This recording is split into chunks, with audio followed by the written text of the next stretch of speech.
Picture this. Jacob is completely and utterly alone.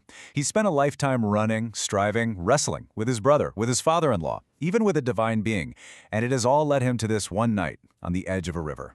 He's about to finally face his brother Esau, the very person, the very past he fled from all those years ago. And he is, let's be honest, absolutely terrified. So in this moment of pure vulnerability, under this huge star-filled sky, he prays. And in that prayer is one line, just one mysterious line, that seems to pull back the curtain on reality itself. And now I have become two camps. Now, on the surface, the simple reading is pretty straightforward.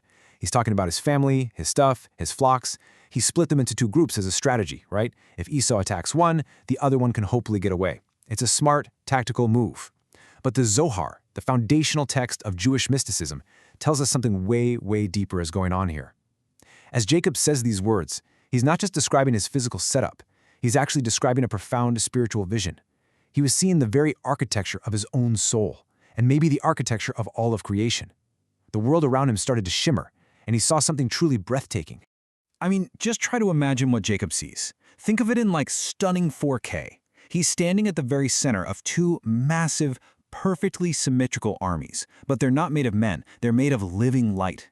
To his right, there's this camp of brilliant, benevolent white light, just pulsing with this energy of infinite giving, of expansion. And on his left, an equally powerful camp of disciplined, structured red light, humming with this energy of strength and boundaries. And surrounding both of them, weaving them together into one single, harmonious field of protection, is this tangible, living presence of divine glory, the Shekinah.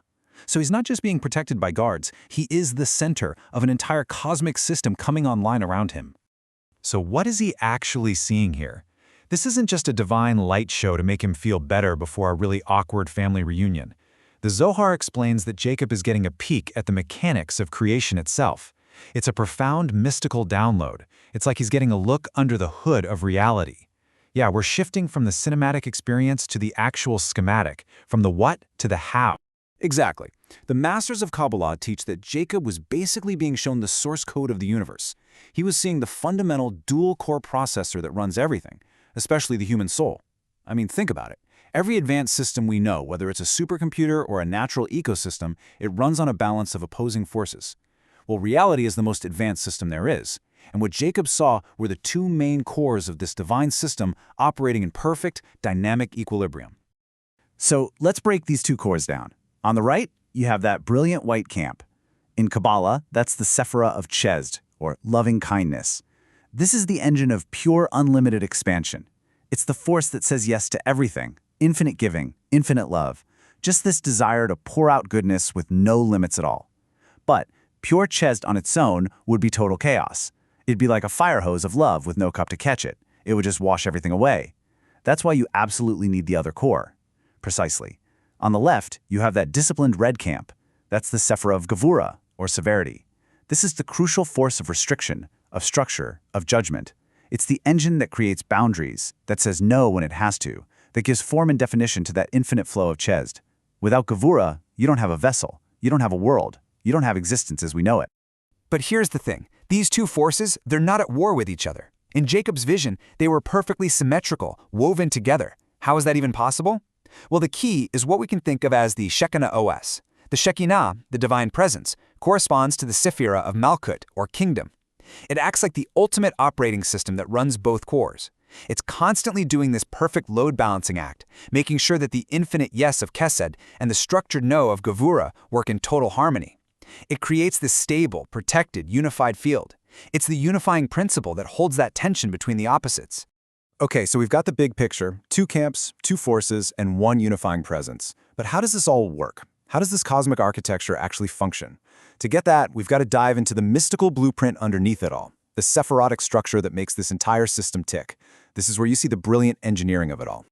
This chart really maps it out perfectly. You've got Chesed on one side, that's the right pillar, the white light, representing pure expansion and love. Then you have Gevurah on the other side, the left pillar, the red light, representing that necessary restriction and boundaries. These two pillars are the fundamental duality of existence. And then you have Malchut, the big encompassing field of the Shekinah, which acts as the vessel, the kingdom that holds the whole thing together. But what about that column in the middle? Who or what is that? And this is the absolute kicker. Jacob isn't just watching this divine system from the sidelines, he is the system. In the language of Kabbala, Jacob embodies the Sephirot of Tiferet, which means beauty or harmony. Tiferet is the central column on the tree of life. Its whole job is to take the unbounded flow from the right pillar of Chesed and the structured discipline from the left pillar of Gevurah and weave them together into this beautiful, balanced whole. He isn't choosing between love and discipline, he is the active force that integrates them. Okay, so this brings us to what is maybe the most profound and honestly the most counterintuitive part of Jacob's whole prayer. He's having this vision of incredible cosmic power, all centered on him, and yet the very first word he says, the word that unlocks this whole vision, is Katonti, which means I have become small. It just seems like a total paradox, right? How does becoming small unlock such immense power? I mean, this is the million-dollar question. Just think about the physics of what's happening here. We're talking about the infinite force of expansion clashing with the equally powerful force of contraction. How can any finite vessel, even a great soul like Jacob, stand in the middle of that and not just be completely vaporized? It's like trying to channel the power of a star and the density of a black hole through the same tiny circuit at the same time. That circuit should just blow apart. The answer is right here, in this one word, Katonti. I have become small. Now, on the surface, it sounds like simple humility. God, I'm unworthy of all the kindness you've shown me. And that's definitely true on one level. But the mystical depth here is just so much greater. It's not just an emotional statement, it's a technical one. This totally reframes the whole thing. Katonti isn't a bug, it's a feature. It's not a statement of weakness, it's a description of a highly advanced spiritual technology. What he's really saying is, I have performed an act of tzimtzum, a conscious contraction. I have made my ego, my sense of me, small enough to become a pure, balanced channel for these two infinite forces. He's not trying to contain them, he's becoming a conduit. By becoming small, he creates the internal space for the infinite to flow through him, harmonizing the white light of Chesed and the red light of Gevurah without being destroyed in the process. This is the master T.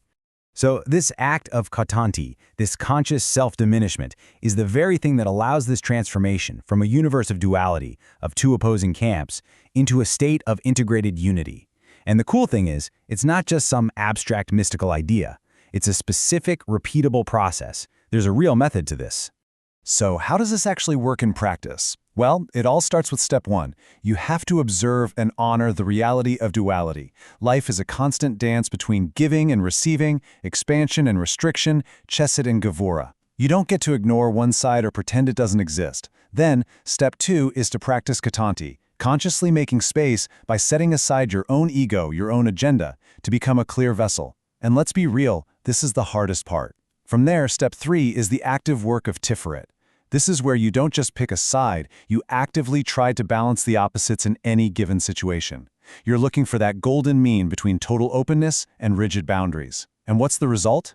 In step four, those two camps, which so often feel like they're at war inside of us, they resolve into one unified protective field. The duality itself becomes the engine for a much greater unity. This whole process also reveals a deeper numerical blueprint. It all kicks off with the number 2. 2 is the foundation of this whole structure. It represents that essential duality of creation, right and left, grace and judgment, light and vessel, Chesed and Gevurah. Without this fundamental polarity, you've got no dynamic, no life, no world. It's the essential tension that makes existence possible. So from that foundational duality of 2, we expand out to the number 12. This represents the 12 tribes of Israel, the complex and diverse nation that's built on the balance of these two primary camps. The 12 are the detailed, specific expression of the 2. It's kind of like how the two primary colors, red and white, can mix and interact to create a whole spectrum of 12 unique shades. It's the move from simple polarity to a complex structured community. But the journey doesn't stop at 2 or 12. The ultimate goal is to get to 13. 13 is the numerical value, the gematria, of the Hebrew word echad, which means one. So 13 represents the transcendent unity that you achieve through the harmonization of the 12. Jacob, in a way, becomes the 13th, the central point that unifies the whole thing.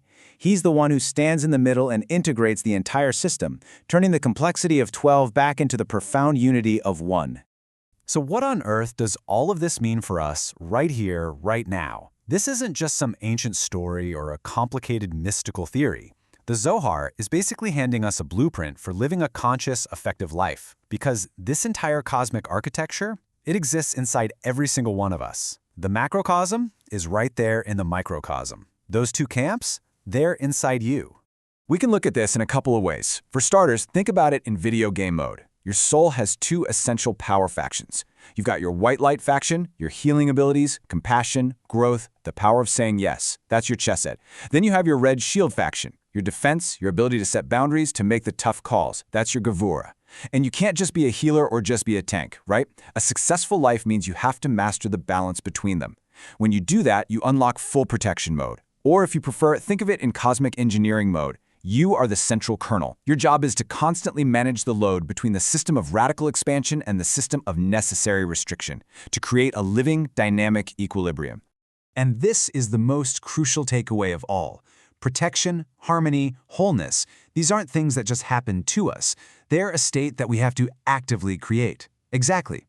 Jacob wasn't some passive victim being saved by angels. Through his act of Katonti, that conscious self-contraction, he became the Sephirot, the very point of unification where grace and judgment could meet and resolve into a single powerful force. And our task is exactly the same, to be that harmonizing center in our own lives, turning all the opposing forces we face every day into a unified field of purpose and protection. Thank you for joining us for this complete journey through the Pardes. We hope these ancient truths help you and your family improve your own dimensions this week. If you enjoyed this full chapter deep dive, please like, subscribe, and share which part of the journey touched your soul in the comments. We'll see you in the next chapter.